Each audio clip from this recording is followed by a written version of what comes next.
Well, this is what I call the 3D 3P system. You know, Jeffrey Gitomer, if you've been in sales at all, you've heard him say, people hate to be sold, but they love to buy. And I think that's a very astute observation. You need to have a system that works for you for kind of analyzing what you're doing. When I was in the newspaper subscription business, I thought about what I was doing while I was sitting there trying to get people to buy subscriptions. And what I came up with was the 3D 3P system.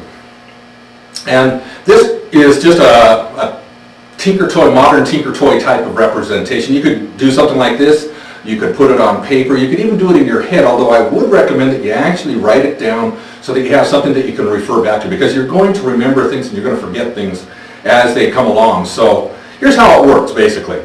You got a three-dimensional axis here. You got the vertical, the horizontal, and the in and out, okay? And all you do is you look at your system, whether you're looking at a product, a company, a sales situation, in three axes, three dimensions, hence 3D. You've got the prospect, the presentation, and the product. And it goes on a continuum. You've got the product on one side, the prospect on the other, and the presentation is what bridges the gap.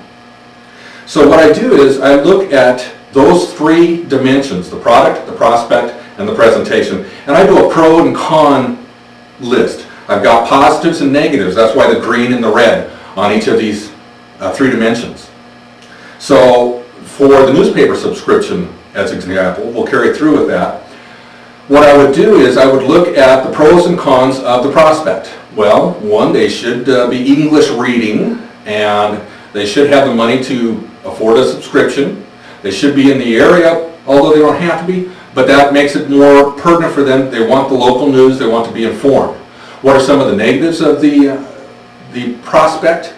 Well, they had to be, again, English speaking. If they were Spanish speaking, that was a negative prospect. And we have a fair amount of migrant workers in this area. So that would work against it. I would want to try and come up with areas. I wouldn't want to market in areas that were predominantly non-English speaking. And there are neighborhoods like that in every city. You have groups of people. So that would be one example. As far as the presentation, I was fairly low tech. I was sitting in front of a store entrance, basically getting people as they were coming out. Many of them already had subscriptions, so they were not a market for me.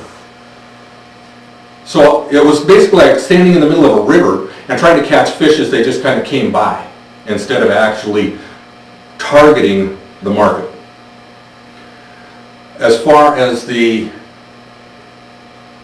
product goes, one of the biggest complaints I had about the product was that it would pile up. They didn't know what to do with these papers after they finished reading them. So I would sit down and try to make a list of things that people could do with a used newspaper. They could roll them up and burn them in their wood stove as a fuel. They could perhaps use them if you had a worm farm or worm bed. You wanted to increase the potting soil for your plants. You can make them into the castings that, you could let the worms turn them into castings for you to make a high-grade soil. So that's how this system works, looking at pros and cons from the product, the presentation, and the prospect. This one technique took my sales from the newspaper subscription up 300%.